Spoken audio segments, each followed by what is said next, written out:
Hello, Katrina and Tim subscribers. Tim here to answer a question from one of our subscribers. Now, if you'd like to have some of your questions answered about long-distance relationships, our long-distance relationship, or anything else in general, feel free to like, subscribe, or even comment below with the questions that you have. Today's question comes from Marites. She asked me the question, Tim, how do you accept the reality of the Philippines? Now, that question is open to a lot of interpretation, but I'm going to do my best to answer your question, Marites. If I don't get it right, feel free to re-ask the question, either put it in the comments below or send us a direct message. Happy to follow up and elaborate further. But here's what my interpretation of that is. You have the Philippines, a very poor country, and then you have the United States, which is a very prosperous country. I think the question is, how do you manage dating somebody who comes from such an impoverished country?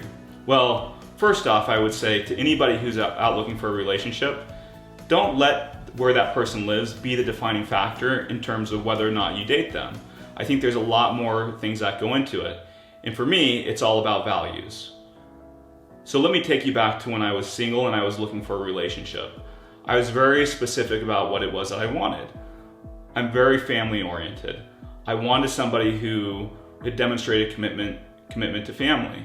I also, myself, although I grew up in the United States, I came from a very poor family.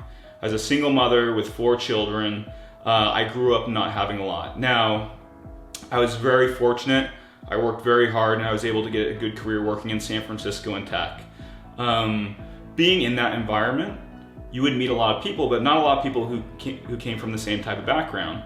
So for me, when I was traveling or going on vacation, it's very refreshing to meet people who came from a similar situation to me. And when I met Katrina, one thing that I really loved about her was, one, she did come from a poor family, but what she had demonstrated was a great deal of strength. Okay, so what does that mean? You have somebody who came from a background where she came from a very impoverished background. She was one of 7 children, the second oldest. She did not grow up having a lot. She was very poor. She made a commitment to her family saying, hey, you know what? I don't want to see my siblings have to go through the same situation as me. So when I have the opportunity to start working, I'm going to get out and I'm going to start supporting my siblings. I'm going to start supporting my family because I don't like seeing them in poverty. So this is somebody who came from poverty, went to college. When they graduated, started working, budgeted so that they could afford to take care of all their siblings, put them through school, feed them, clothe them. And I think that demonstrates a great deal of strength and commitment to family. Now, how does that apply to me? Well, I felt the same way growing up. Like, I grew up poor my entire life. I did not want to be poor. And so I worked very, very hard so that I could have stability in my life. When I met her, I found somebody who could relate to the struggles that I had. And when I saw the struggles that she had, I understood that this is a person who has worked very hard, who's made tremendous sacrifices. And if I'm looking for somebody to start a family with, and that's who I want to spend the rest of my life with, I want to spend it with somebody who has that perspective and who has that background. Somebody who's not going to value material things over family. And so if you talk about, dealing with the struggles or the realities of the Philippines, one of the other things that might come up is, a lot of people in the Philippines do support their families. And for some people, this may be viewed as a detractor, something that is undesirable, because if you marry somebody and they're taking care of their family, by extension, I would also be taking care of their family as well. For me, I thought that was actually a tremendous sign of character. Now, why is that a tremendous sign of character to me?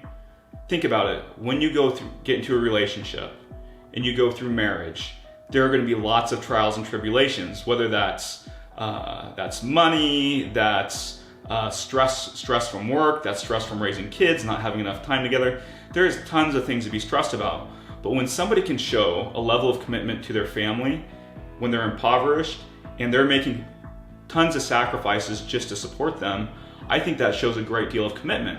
And that actually gave me confidence that when I was in a relationship with this person, that, hey, if things got bad, that person would stick with me even if times got rough. Now, we have no plans of, having things go bad, but you just never know what's going to happen.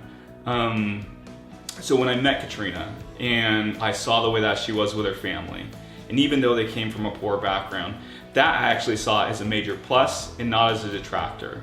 So if anybody tells you or doesn't, or thinks like, you know what, like it's not, I can't deal with somebody who's from an impoverished background, that person is definitely not for you. But I can guarantee you there's a lot of people out there who are going to have similar values to you, people who are going to value family just as much as you do.